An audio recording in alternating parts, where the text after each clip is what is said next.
हरे कृष्णा। जय श्री हरि विष्णु। ओम नमः शिवाय। आप सभी का बहुत बहुत स्वागत है हमारे YouTube चैनल पे। आप सभी का दिन शुभ एवं मंगलमय हो। भगवान श्री कृष्ण जी की कृपा आप सभी पर सदा सर्वदा बनी रहे। मार्गशीर्ष मास के पहले अध्याय में आपने सुना था कि श्री राधा जी गोलोक से भूतल पर किस प्रकार आई। आज आप सुनेंगे मार्गशीर्ष मास की कथा का अध्याय 2, जिसमें कि श्री महादेव जी पार्वती जी से कहते हैं कि एक समय की बात है, श्री कृष्ण विरजा नाम वाली सखी के यहाँ उसके पास थे। इससे श्री राधा जी को क्षोभ हुआ। इस कारण विरजा वहां नदी रूप होकर प्रवाहित हो गई। विरजा की सखियां भी छोटी छोटी नदियां बन गई। पृथ्वी की बहुत सी नदियां और सातों समुद्र विरजा से ही उत्पन्न हैं। राधा ने परणे कोप से श्री कृष्ण के पास जाकर उनसे कुछ कठोर शब्द कहे। सुदामा ने इसका विरोध किया। इस पर लीलामयी श्री राधा ने उसे असुर होने का श्राप दे दिया। सुदामा ने भी लीला कर्म से ही श्री राधा को मानवीय रूप में प्रकट होने की बात कह दी।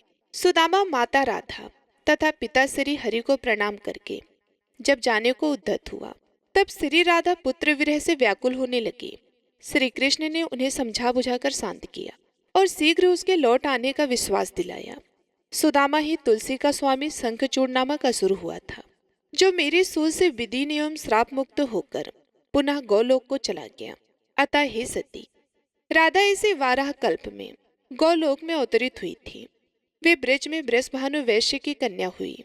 वे देवी अयोनिजा थी, माता के पेट से नहीं पैदा हुई थी। उनकी माता कलावती ने अपने गर्भ में वायु को धारण कर रखा था। उसने योग माया की प्रेरणा से वायु को ही जन्म दिया, परंतु वहां स्वेच्छा से श्री राधा प्रकट हो गई। 12 वर्ष बीतने पर उन्हें नूतन यौवन में प्रवेश करते देखकर माता पिता ने श्री राधा का विवाह राडासुर नामक वैश्य के साथ कर दिया। जगतपति श्री कृष्ण को कंस के भय से रक्षा के बहाने शैशव अवस्था में ही गोलोक में पहुंचा दिया था। वे श्री कृष्ण की माता जो यशोदा थी, उनका सहोदर भाई राणा थे। गोलोक में वे श्री कृष्ण का अंशभूत गोपी था, पर इस अवतार के समय भूतल पर वे श्री कृष्ण के मामा लगते थे। जगत सृष्टिकारक विधाता ने पुण्यम वृंदावन में श्री कृष्ण के साथ साक्षात श्री राधा का विधि पूर्वक विवाह कर्म संपन्न कराया था। गोपगढ़ स्वप्न में भी श्री राधा के चरण विंद का दर्शन नहीं कर पाते थे। साक्षात राधा श्री कृष्ण के वक्ष स्थल में वास करती थी और छाया राधा रमण के घर में ब्रह्मा जी ने पूर्व काल में श्री राधा के चरणाविंदु का दर्शन पाने के लिए पुष्कर में 60,000 वर्षों तक तपस्या की थी। उसी तपस्या के फलस्वरूप इस समय उन्हें श्री राधा के चरणों का दर्शन प्राप्त हुआ था। गोकुलनाथ श्री कृष्ण कुछ काल तक वृंदावन में श्री राधा के साथ आमोद प्रमोद करते रहे। फिर सुदामा के श्राप से उनका श्री राधा के साथ वियोग हो गया। इसी बीच में श्री कृष्ण ने पृथ्वी का भार उतारा। 100 वर्ष पूर्ण हो जाने पर तीर्थ यात्रा के प्रसंग से श्री राधा ने श्री कृष्ण का और श्री कृष्ण ने श्री राधा का दर्शन प्राप्त किया। फिर तत्वज्ञान श्री राधा के साथ गोलोक धाम पधारे। कलावती और यशोदा भी श्री राधा के साथ ही गोलोक चली गई। प्रजापति द्रोण नंद हुए, उनकी पत्नी धरा यशोदा हुई। उन दोनों ने पहले की हुई तपस्या के प्रभाव से परमात्मा भगवान श्री कृष्ण को पुत्र के रूप में प्राप्त किया था। महर्षि कश्यप सुदेव हुए थे। उनकी पत्नी सती साध्वी आदिति अंशतः देवकी के रूप में अवतरित हुई थी। प्रत्येक कल्प में जब भगवान अवतार लेते हैं, देव माता आदिति तथा देव पिता कश्यप उनके माता पिता का स्थान ग्रहण करते हैं। श्री राधा की माता कलावती पितरों की मानसी कन्या थी। गोलोक से वसुधा गोपी वृषभानु होकर इस भूतल पर आए थे। दुर्ग इस प्रकार मैंने श्री राधा का उत्तम उपाख्यान सुनाया। यह संपत्ति प्रदान करने वाला, पाप हारे तथा पुत्र और पत्रों की वृद्धि करने वाला है। श्री कृष्ण 2 रूपों में प्रकट है। श्री कृष्ण की पत्नी श्री राधा है, जो उनके अर्धांग से प्रकट हुई है। वे तेज अवस्था, रूप तथा गुण सभी दृष्टियों से उनके अनुरूप हैं। विद्वान पुरुष को पहले राधा का नाम उच्चारण करने के पश्चात कृष्ण नाम का उच्चारण करना चाहिए। इस कर्म से उलटफेर करने पर वह पाप का भागी होता है, इसमें संशय नहीं है। कार्तिक की पूर्णिमा को गोलोक के रास मंडल में श्री कृष्ण ने श्री राधा का पूजन किया और तत्संबंधी महोत्सव रचाया।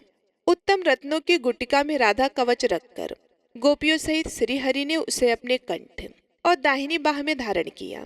भक्ति भाव से उनका ध्यान करके सत्वन किया। फिर मधुसूदन ने राधा के चबाए हुए तांबुल को लेकर स्वयं खाया। राधा श्री कृष्ण के पूजनीय हैं और भगवान श्री कृष्ण राधा के पूजनीय हैं। वे दोनों एक दूसरे के इष्ट देव हैं। उनमें मतभेद करने वाला पुरुष सर्वदा नरक में ही पड़ता है।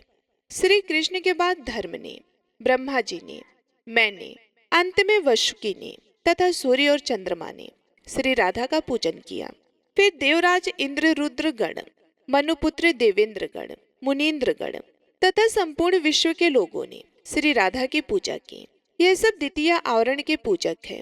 तृतीय आवरण में सातों द्वीपों के सम्राट सुयज्ञ ने तथा उनके पुत्र पत्रों ने एवं मित्रों ने भारतवर्ष में प्रसन्नता पूर्वक श्री राधिका का पूजन किया।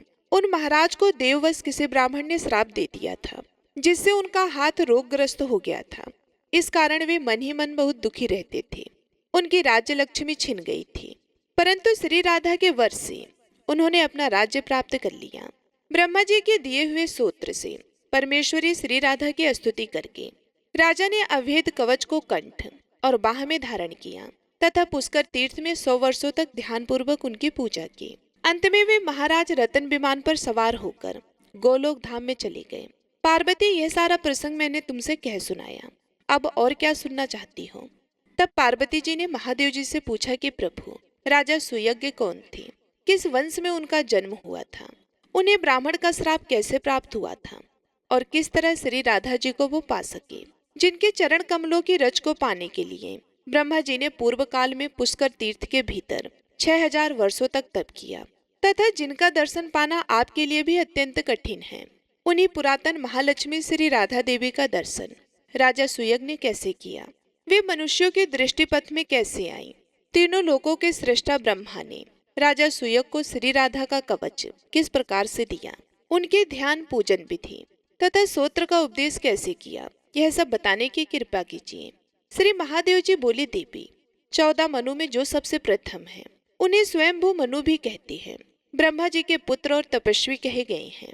उन्होंने सतरूपा से विवाह किया था। मनु और सतरूपा के पुत्र उद्दानपाद हुए। उद्दानपाद के पुत्र केवल ध्रुव हैं। गिरिराज नंदिनी ध्रुव की कीर्ति तीनों लोकों में विख्यात है। ध्रुव के पुत्र उत्कल हुए, जो भगवान नारायण के अनय भक्त थे। उन्होंने पुष्कर तीर्थ में 1000 राजसूय यज्ञों का अनुष्ठान किया था। उस यज्ञ में सारे पात्र रत्नों के बने हुए थे।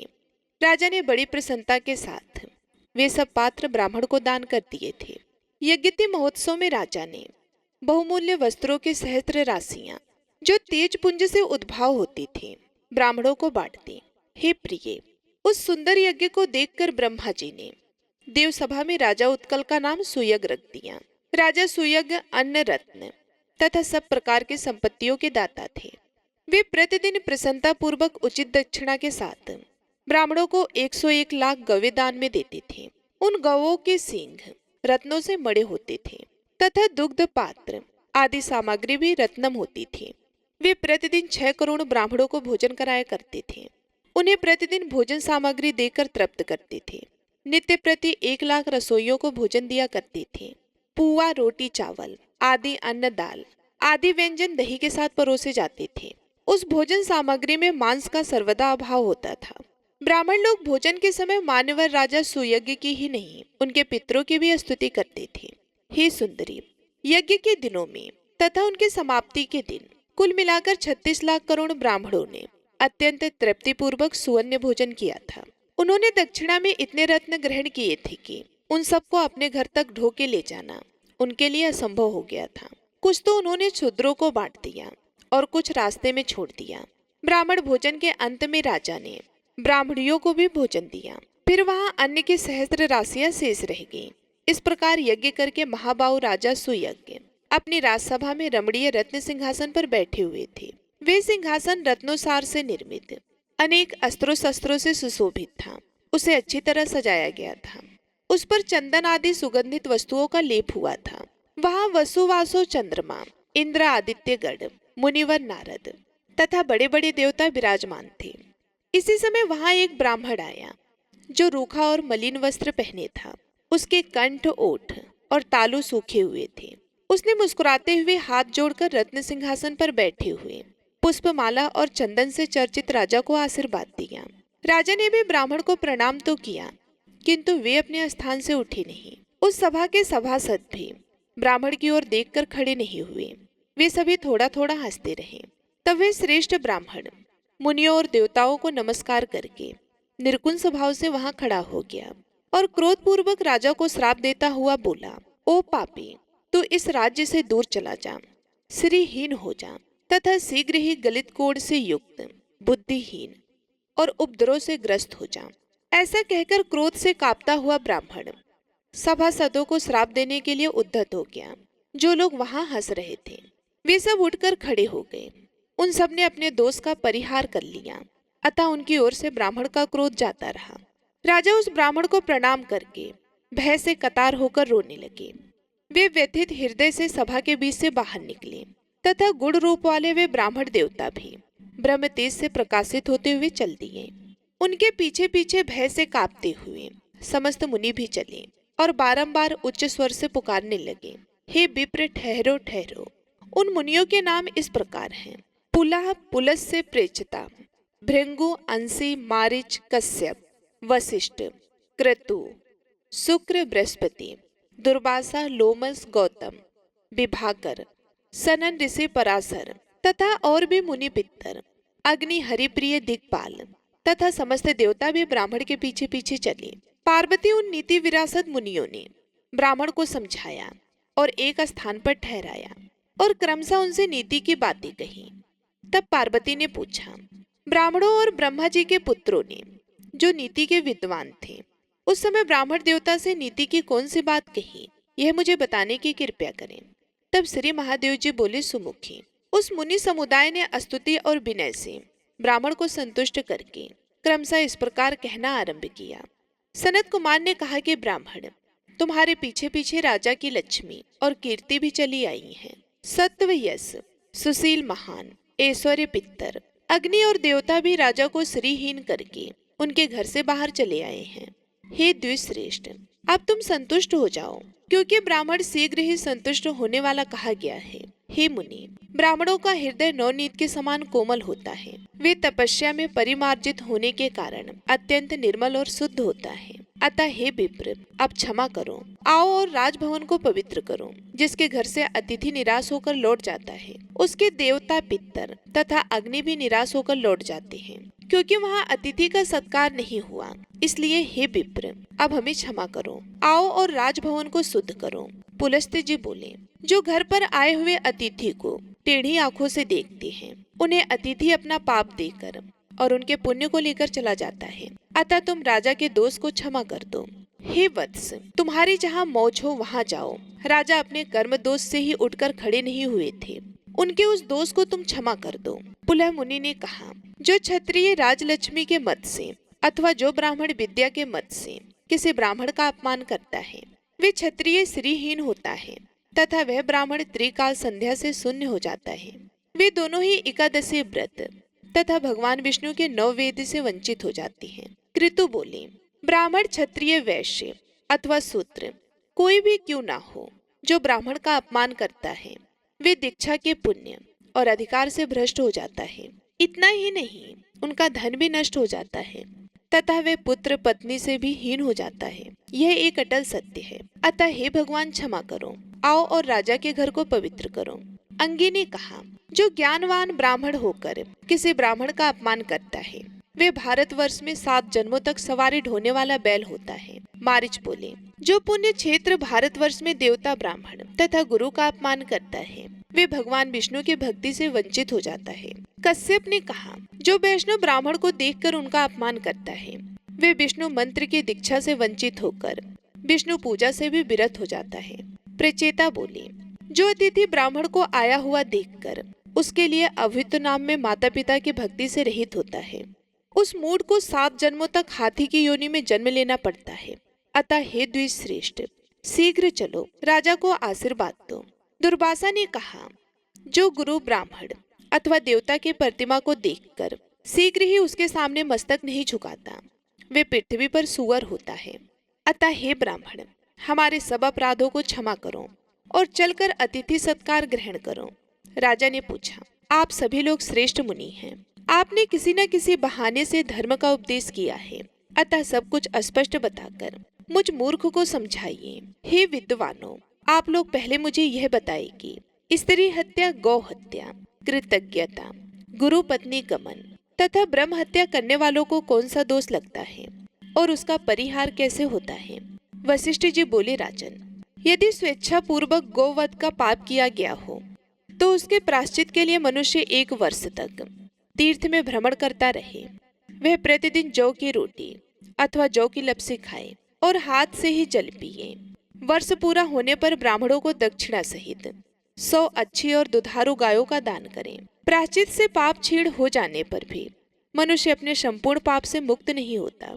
जो पाप शेष रह जाता है उसी के फल से वह दुखी एवं चंडाल होता है। यदि अति देशिक हत्या हुई हो, अर्थात साक्षात गोवध आदि ना होकर उसके समान बताया गया कोई पाप कर्म बन गया हो तो उसमें साक्षात की हुई हत्या से आधा फल भोगना पड़ता है। अनुकल्प रूप प्रायश्चित से उस हत्या का पाप यद्यपि क्षीण हो जाता है, तद्यपि उससे पुण्यता छुटकारा नहीं मिलता।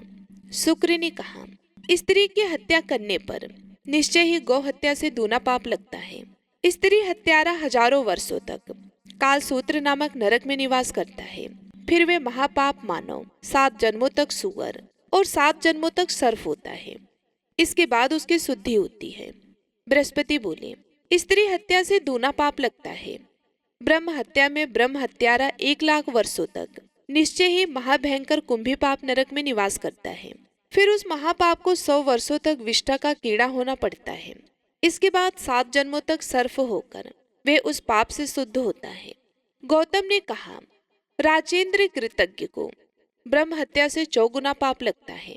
वेद में अवश्य ही कृतज्ञ की शुद्धि के लिए कोई प्रात नहीं कहा गया है। राजा ने पूछा, बेताओं में श्रेष्ठ महर्षि, आप मुझे कृतज्ञ का लक्षण बताइए। कृतज्ञ कितने भेद के हैं और उनमें से किस दोष की प्राप्ति होती है। ऋषि शंख ने उत्तर दिया, सामवेद में 16 प्रकार के कृतज्ञ का निरूपण किया गया है। वे सब के सब प्रत्येक दोष से प्रत्येक फल के भागी होते हैं। सत्कर्म, सत्य, पुण्य, स्वधर्म, तप, प्रतिज्ञा, दान, गुरु कृत्य, देव कृत्य, नित्य कृत्य, विश्वास पर धर्म और पर दान, इनमें स्थित हुए मनुष्यों का जो वध करता है वह पापी कृतज्ञ कहा गया है। इसके लिए जो लोग हैं वे उस जन्म से भिन्न योनियों में उपलब्ध होते हैं। हे राजेंद्र, वे पापी कृतज्ञ जिन जिन नरकों में से जाते हैं वे नरक निश्चय ही यमलोक में विद्यमान हैं। सुयज्ञ ने पूछा, प्रभु, किस प्रकार के कृतज्ञ कौन सा कर्म करके किन किन भयंकर नरकों में जाते हैं। कात्यायन मुनि ने कहा, जो शपथ खाकर भी अपने सत्य को मिटा देता है, उसका पालन नहीं करता, वे कृतज्ञ अवश्य ही 4 युगों तक कालसूत्र नरक में निवास करता है। फिर 7 जन्मों तक कौवा और उल्लू होकर पुनः 7 जन्मों तक महारोगी शूद्र होता है। इसके बाद उसकी शुद्धि होती है। फिर सर्वश्री सनन सनातन परासार जरत का भरद्वाज और विभाकर तथा उनको प्राप्त होने वाली दुर्गति का वर्णन किया। फिर श्री मार्कंडे जी बोले, नारीश्वर क्षुद्र जाति स्त्री के साथ समागम करने पर ब्राह्मण को जो दोष प्राप्त होता है उसका वर्णन वेदों में किया गया है। उसे बताता हूँ, सावधान होकर सुनो। जो ब्राह्मण क्षुद्र जाति स्त्री के साथ संबंध स्थापित करता है वे कृतज्ञ में प्रधान है। उसे 14 इंद्रिय की स्थिति काल तक कर्म दृष्ट नामक नरक में निवास करना पड़ता है। वहाँ एक ब्राह्मण कीड़ों के काटने से व्याकुल रहता है। यमराज के दूत उससे प्रतिदिन तपाई हुई लोहे की प्रतिमा का आलिंगन करवाते हैं। फिर निश्चय ही वह बहविचारणी स्त्री की योनि का कीड़ा होता है। इस अवस्था में 1000 वर्षों तक रहने के बाद वे शूद्र होता है। फिर उसकी शुद्धि होती है। सुयस बोले, मुनि, अन्य कृतज्ञ के भी कर्मों का फल बताइए। ये ब्राह्मण का श्राप मेरे लिए लज्ज है, क्योंकि इसके कारण मुझे सत्संग का लाभ हुआ है। भला विपत्ति में पड़े बिना किसको संपत्ति प्राप्त होती है। मैं धन्य हूँ, कृत्य हूँ, मेरा जीवन सफल हो गया, क्योंकि आज मेरे घर पर मुक्त मुनिगण और देवता पधारे हैं। जय श्री कृष्णा। आज का अध्याय यही समाप्त होता है। अब आप सुनिए श्री कृष्ण चालीसा। बंसी शोभित कर मधुर नील जलद तन श्याम, अरुण अधर जनु बिंब फल नयन कमल अभिराम, पूर्ण इंद्र अरविंद मुख पीतांबर शुभ साज, जय मन मोहन मदन छवि कृष्णचंद्र महाराज। जय अजुनंदन जय जगवंदन जय वसुदेव देवकी नंदन। जय यशोदा सुत नंद दुलारे जय प्रभु भगतन के दृगतारे। जय नट नागर नाथ नथैया कृष्ण कन्हैया धेनु चरैया। पुनि नक पर प्रभु गिरिवर धारो आओ दीनन कष्ट निवारो। वंशी मधुर अधर धरि टेरी होवे पूर्ण मनोरथ मेरो। आओ हरि पुनि माखन खाओ आज लाज भारत की राखो। गोल कपोल चिबुक अरुड़ारे मृदु मुस्कान मोहनी डारे। रंजित राजीव नयन विशाला मोर मुकुट वैजंती माला। कुंडल श्रवण पीत पट आछे कटी किंकड़ी काछन काछे। नील जलस सुंदर तनु सोहे छबिलक सुर नर मुनि मन मोहे।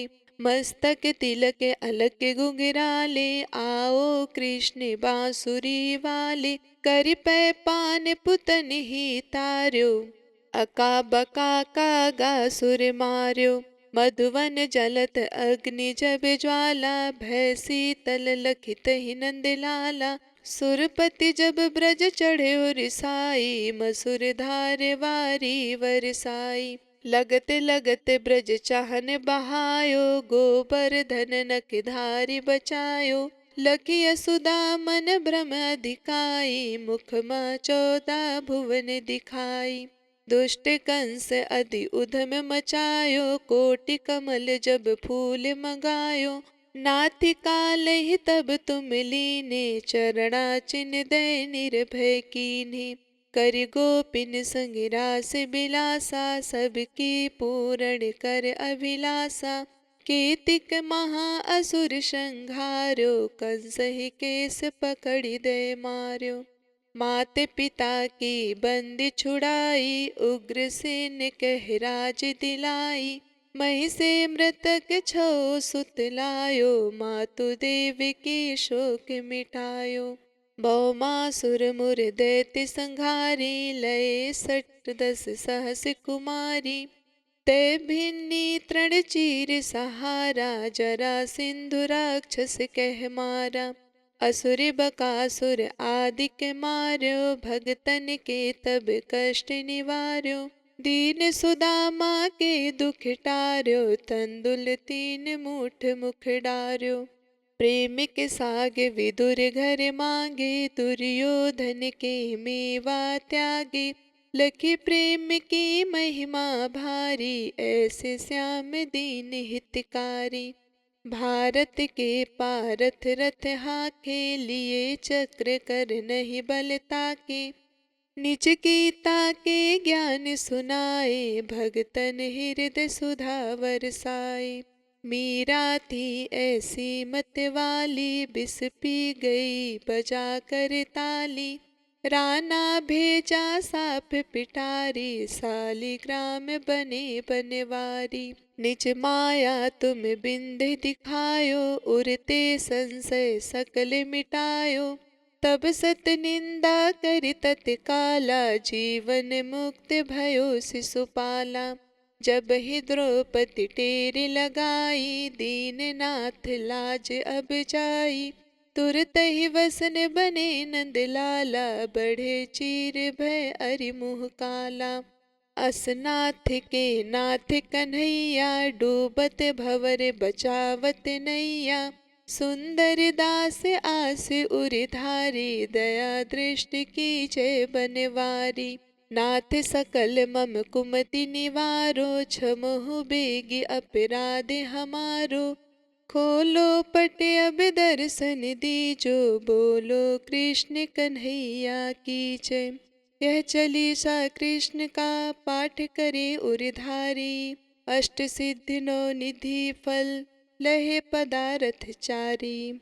अब आइए सुनते हैं लप्सी और तपसी की कथा, जो कि हर व्रत के बाद में अवश्य सुनना चाहिए, क्योंकि ऐसा कहा जाता है कि बगैर लप्सी और तपसी की कथा सुने बगैर कोई भी व्रत कथा पूर्ण नहीं होता। तो आइए बड़ी ही श्रद्धा से लप्सी और तपसी की कथा को सुनते हैं। एक लप्सी था, एक तपसी था। तपसी हमेशा भगवान की तपस्या करता था। तपसी हमेशा भगवान की तपस्या करता था, लेकिन उसे चोरी करने की आदत थी। लपसी हमेशा सवा सेर की लपसी बनाता और पहले भगवान को भोग लगाता, उसके बाद में स्वयं भोजन करता। दोनों भाइयों का यही नियम था। तो एक दिन किसी बात को लेकर दोनों में कहासुनी हो गई। तो तपसी बोला कि मैं रोजाना भगवान की तपस्या करता हूँ, इसलिए मैं बड़ा हूँ। तो लपसी बोला कि मैं रोज भगवान को सवा सेर की लपसी का भोग लगाता हूँ, इसलिए मैं बड़ा हूँ।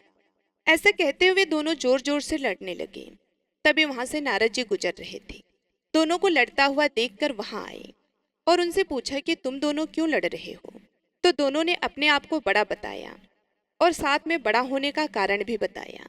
तो नारद जी बोले कि मैं तुम्हारा फैसला कर दूंगा, कल आऊंगा, बता भी दूंगा कि तुम दोनों में से कौन बड़ा है। दूसरे दिन लपसी और तपसी नहाकर अपने रोज की भक्ति करने आए।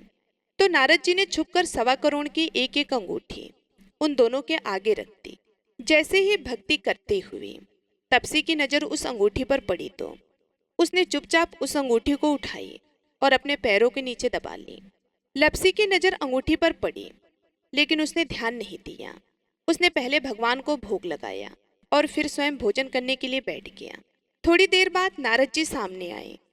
तो दोनों ने पूछा कि अब बताओ, हम में से कौन बड़ा है। तो नारद जी ने तपसी से खड़ा होने के लिए कहा तो वे खड़ा हुआ।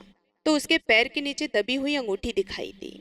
तो नारद जी ने तपसी से कहा कि तपस्या तो तुम रोज करते हो, लेकिन इतनी तपस्या करने के बाद भी तुम्हारी चोरी करने की आदत नहीं गई। ये अंगूठी मैंने ही तुम दोनों के आगे रखी थी। मैं ये देखना चाहता था कि तुम दोनों में से किसके मन में लालच है। तो तुझे तो अंगूठी दिखाई पड़ते ही झट से अपने पैरों के नीचे दबा ली। लेकिन लपसी का ध्यान अंगूठी पर जाने के बाद भी लपसी ने अंगूठी को नहीं उठाया और ना ही ध्यान दिया। उसने सिर्फ अपने भगवान जी में ध्यान रखा, उन्हें भोग लगाया और बाद में स्वयं भोजन करने लगा। इसलिए लपसी बड़ा है और तुम्हें तुम्हारी तपस्या का कोई भी फल मिलने वाला नहीं है। जितनी चाहे मर्जी तुम तपस्या कर लो, तुम्हें इसका कोई भी फल नहीं मिलेगा।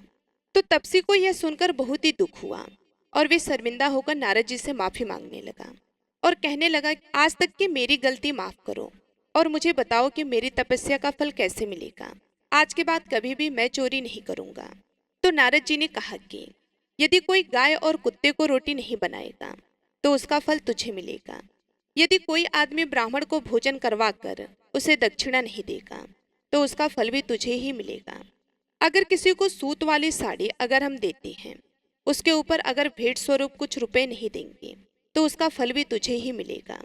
अगर कोई व्यक्ति दिए से दिया जलाएगा तो उसका फल भी तुझे ही मिलेगा। अगर कोई औरत आंगन लीप कर चौका नहीं लीपेगी तो उसका फल भी तुझे ही मिलेगा। यदि कोई व्रत कथा में सारी कहानी सुन ले लेकिन तुम्हारी कहानी ना सुने तो उसका फल भी तुझे ही मिलेगा।